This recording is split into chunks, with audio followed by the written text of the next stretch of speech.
Hey everyone, welcome back to Speaking Spurs. Me, Kieran, talking all things Tottenham. So I'm back today to talk about that penalty shootout victory that we had against Wolves in the Carabao Cup third round. That's right, victorious there. We're through to the fourth round. Was it the best display we're ever going to see? No. Again, the pattern is emerging that we seem to be this first half team, and then we struggle with one, set pieces, and two, once we concede a goal, we then drop onto the back foot. So we'll just talk a little bit about player performances and things, but let's just run through the lineup that we had. So we had Gollini, seems to be our cup competition goalkeeper. He put his place back in between the sticks. Tanganga at right back, Sanchez and Romero in at centre backs, and then Ben Davies at left back.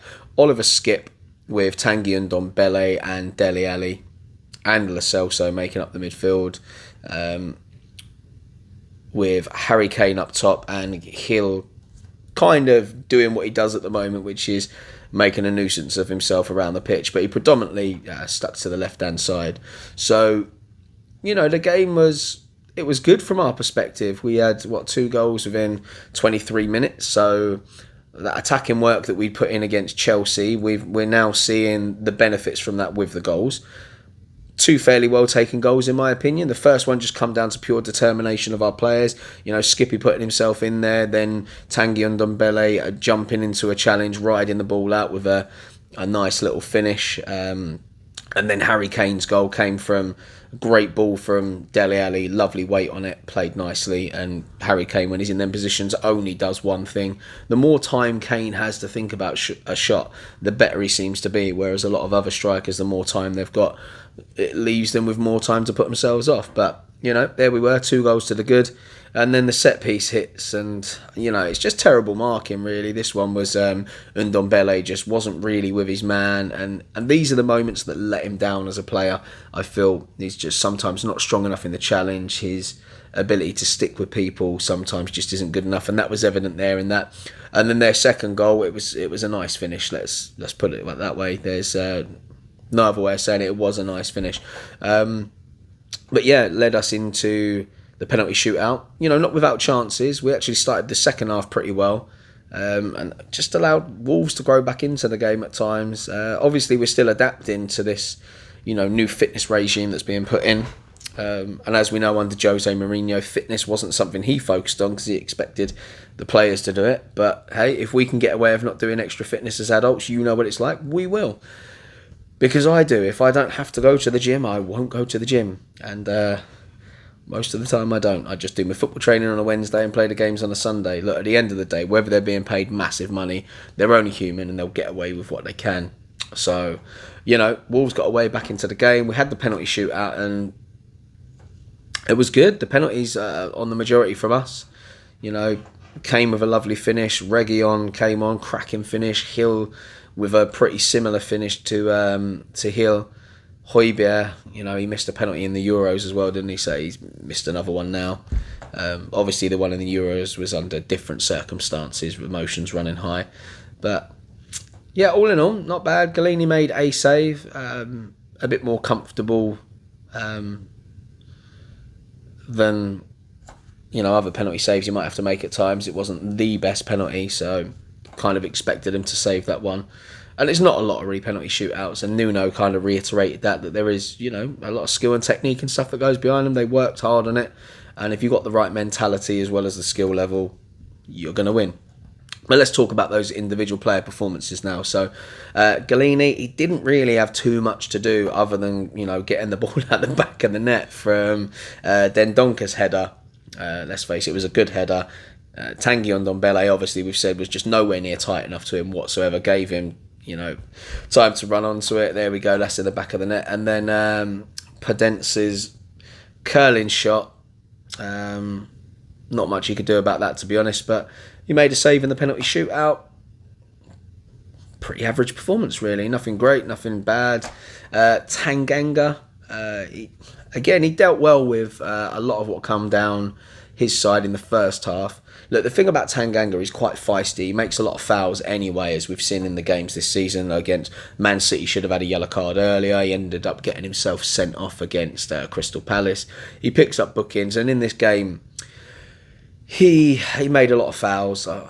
not going to lie. He had a couple of chances himself in either half, fired them both over the bar.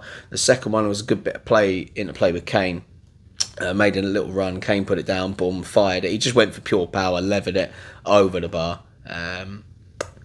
Gave away the ball quite a bit. His passing wasn't great, but I mean, I will point out from both teams, the passing was not great. There was a lot of spray balls going about, and I'm not even talking about difficult passes. There was a lot of, sort of like 5-10 yard passes that people were just hitting wrong. I don't know if it was just the occasion, tiredness from both teams, the hunger to try and move the ball quickly, but both teams were pretty poor in possession in terms of passing.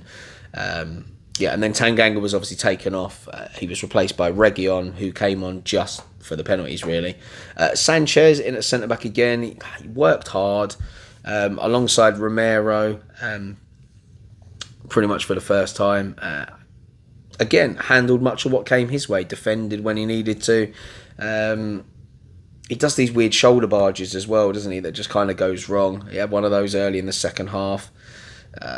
It allowed Wolves in for a decent chance. Yeah, they didn't capitalise on it, but in the second half, I actually felt he looked pretty Davinson Sanchez of last season, to be honest. He didn't have the best second half, but that can be down to a number of things, really. Christian Romero, I thought he did all right. He's feeling his way back. Obviously, with the games that he'd been playing, he'd still been feeling his injury slightly as the game's got into the latter stages. So for him, he's still very much a work in progress, adapting to the English game, learning how to play with new centre-back partners. We've seen him partnered with Cameron Carter-Vickers, Eric Dyer, and now Davinson Sanchez. Sanchez played a sloppy pass in the game, and it was Romero that actually bailed him out. Made some good blocks, a block from a Dendonka shot.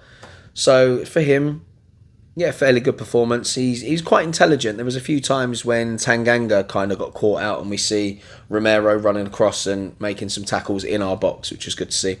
Ben Davies, for him, it's probably one of the better games he's had recently. He splits fans, really, doesn't he? Because he's good at his defensive work usually, not great going forward, but in the last few games he hasn't been great.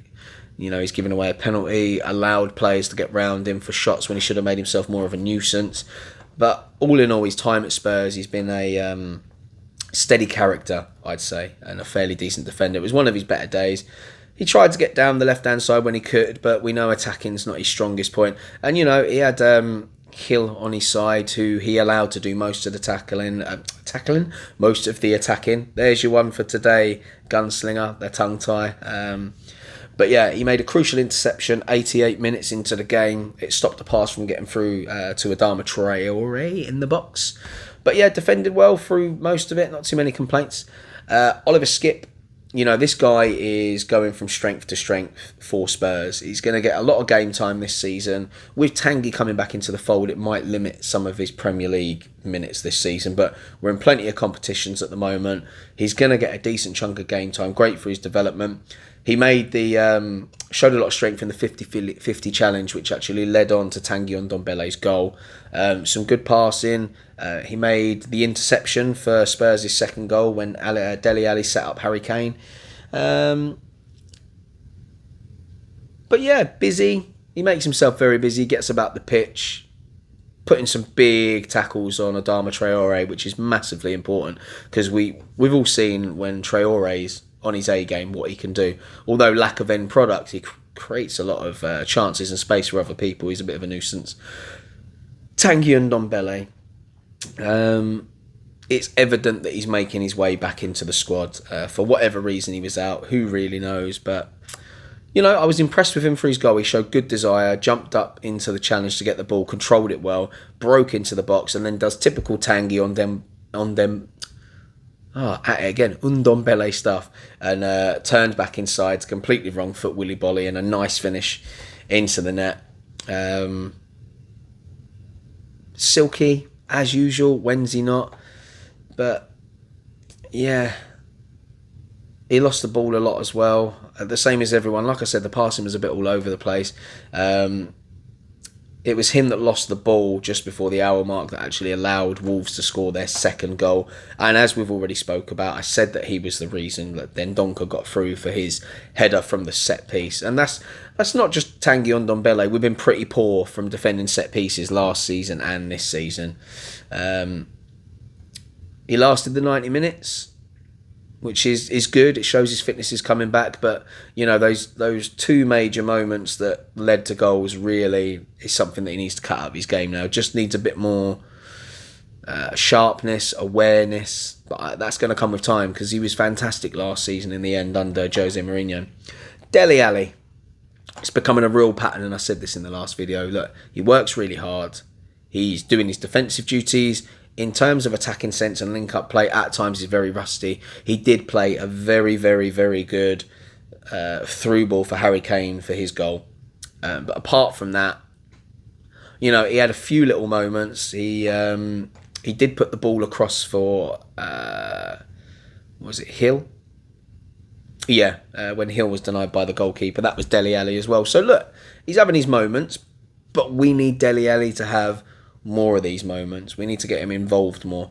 But look, he's clearly still rusty. He played barely any football last season. And look, whether he's a professional footballer, it takes a while to get back into the swing of things. So it's confidence and things like that. But, you know, he's working hard, putting the mileage in. He's on the rise. We've got to be a bit patient with him. Giovanni Lo Celso. Again, I spoke about this in the last video. Cracking at the Copa America. He's been pretty poor since he's been back. I don't know what it is with him at club level. It might just be a Spurs thing. It could be a confidence thing. He did well to beat Coady in the Wolves box early on, but then he trod on the ball, brought himself down, which was pretty embarrassing. He hasn't really found a rhythm, has he, since he's been back. Hopefully he finds it soon, because as you'll know, I am a fond believer that he's a great player and can develop into something for us, but he's just got to find that solution. Bryan Hill, creative outlet.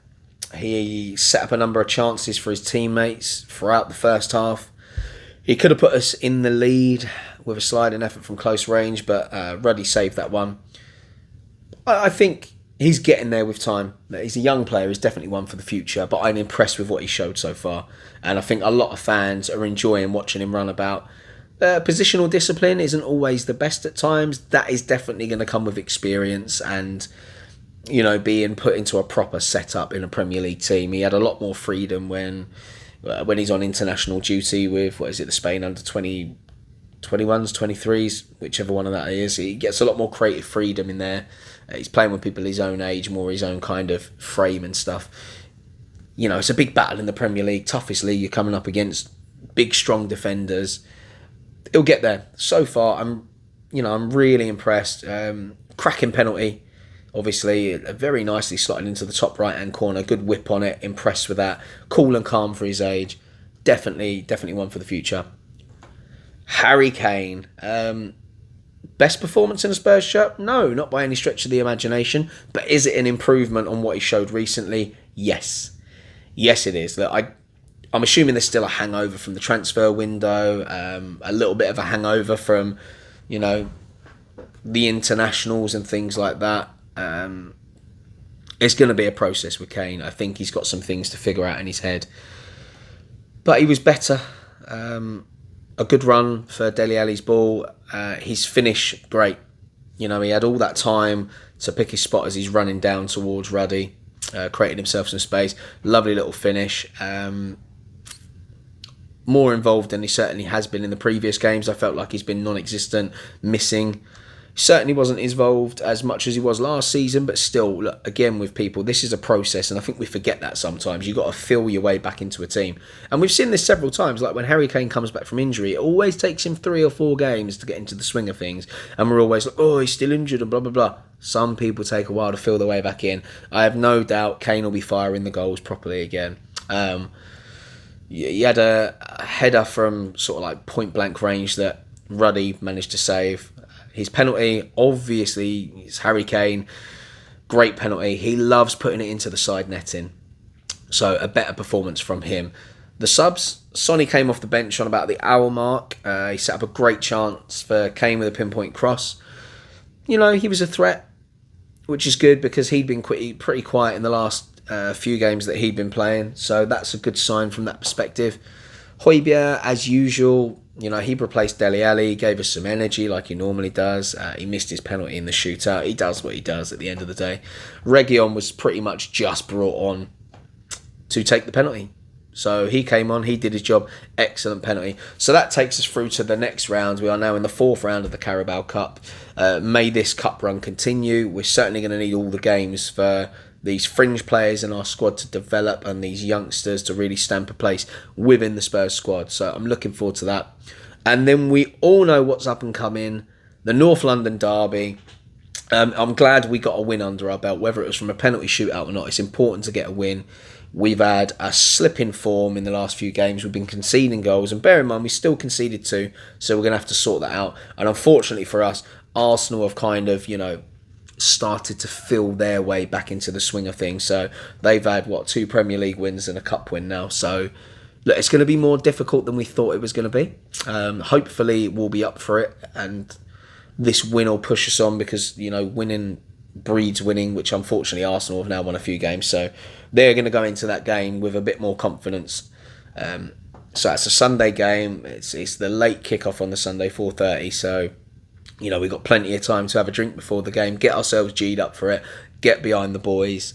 And we really need to make waves in the Premier League now because we've suffered back-to-back defeats, albeit that against one of them being Chelsea. So we shall see what happens there. Hopefully we get some players back from injury. It'd be nice to have Dyer available for that game because I'm not sure Romero is quite ready. I mean, I don't know how he's feeling after the game. Hopefully he came through that one a bit unscathed with a little less pain than normal. Sanchez and Dyer seem to have been a good partnership so far this season, so it'll be nice to get him back and then see who he partners him with. But yeah, thanks for sticking around today. That is the video. A nice, relatively quick one, really, considering. I hope you enjoyed it. Don't forget to subscribe to the channel. Look, it's really important, guys. And I know I don't normally stress it too much, but I could really do with some more subscribers just to help bump it up. And then, you know, I can really push and get out some great content for you guys. I've been in conversations with a few people about teaming up, but that's under the consideration that this channel continues to grow. People want to team up, but they don't want to team up until you got a certain amount of subscribers. So, you know, once I hit the 1,000 mark on that, you should see me teaming up with maybe some of your other favourite Spurs supporters that are on YouTube, and we can have some discussions because it's all great me just, you know, talking to the camera, but it'd be nice to talk with someone. And then once I hit that point, when I get the 1,000 subscribers, and I've already got the watch hours, but once they're on there, I'll be able to invite some of you guys on here because at the moment I'm not allowed to live stream from my mobile because that's what I do it on, film it on that. And once I can live stream from the mobile, I'll be able to get you guys on and we can actually have proper conversations, and I'll be able to go live, which means, you know, during the games you can have your watch alongs, we can have post-match reaction instantly, so you haven't got to wait for me to do a video and upload it. So please, guys, hit the subscribe button. Don't forget to like and comment, and I will get back to you. Thanks for sticking around today. Stay safe, and as always, come on you Spurs.